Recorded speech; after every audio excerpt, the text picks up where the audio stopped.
Bangladesh Malaysia সম্পর্ককে নতুন উচ্চতায় নিয়ে যাওয়ার বার্তা দিলেন প্রধানমন্ত্রী তারেক রহমান। পুত্রজায়ায় মালয়েশিয়ার প্রধানমন্ত্রী আনোয়ার ইব্রাহিমের সঙ্গে দ্বিপাক্ষিক বৈঠকে শ্রমবাজার পুনরায় চালু, বাংলাদেশি কর্মীদের বৈধকরণ, বাণিজ্য এবং বিনিয়োগ সম্প্রসারণ, রোহিঙ্গা সংকট সহ পারস্পরিক স্বার্থ সংশ্লিষ্ট নানা বিষয়ে গুরুত্বপূর্ণ আলোচনা হয়েছে সেখানে। লাল গালিচা, রাষ্ট্রীয় সম্মান আর দুই বন্ধুত্বপূর্ণ দেশের ভবিষ্যৎ সহযোগিতার নতুন প্রত্যয়।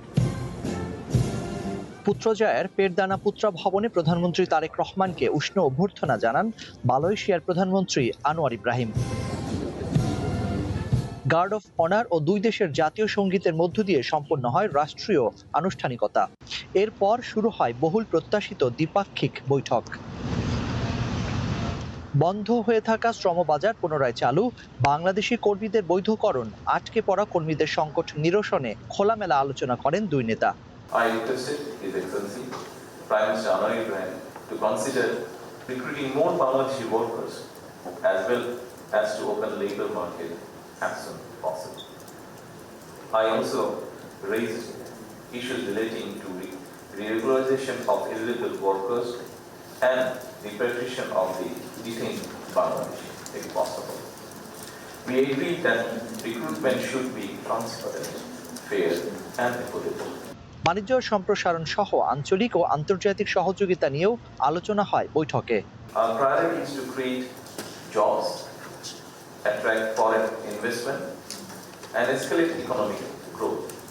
We are building a business-friendly environment and creating a new opportunity for investors. আর বাংলাদেশের প্রতি আগ্রহ ও সহযোগিতার পাশাপাশি বন্ধুত্বের বার্তা দেন মালয়েশিয়ার সরকার প্রধান। Of course, through our common effort to try and work with influence to resolve the predicament of refugees, Rohingya. বৈঠক শেষে দুই প্রধানমন্ত্রীর উপস্থিতিতে সংস্কৃতি বিষয়ক সমঝোতা স্মারক স্বাক্ষরিত হয়। পাশাপাশি সন্ত্রাসবাদ দমন বিষয়ে গবেষণা ও সক্ষমতা বৃদ্ধি এবং বিনিয়োগ সহযোগিতা সংক্রান্ত গুরুত্বপূর্ণ দলিল বিনিময় করা হয়।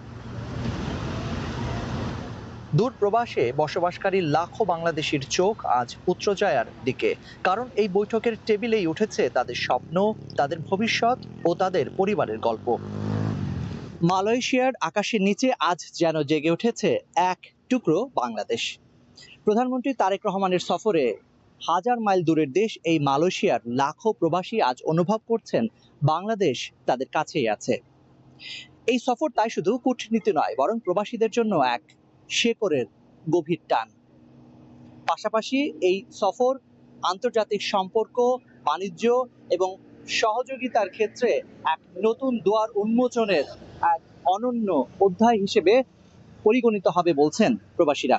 পরে প্রধানমন্ত্রী তারেক রহমান সাক্ষাৎ করেন মালয়েশিয়ার রাজা সুলতান ইব্রাহিম সুলতান ইস্কান্দারের সঙ্গে। পরে তিনি হোটেলে ফিরে বেশ কয়েকটি সৌজন্য সাক্ষাতে অংশ নেন। এরপরই 18 ঘন্টার মালয়েশিয়া সফর শেষে তিনি চীনের উদ্দেশ্যে উড়াল দেন। Zakaria Ahmed, Star News, Malaysia.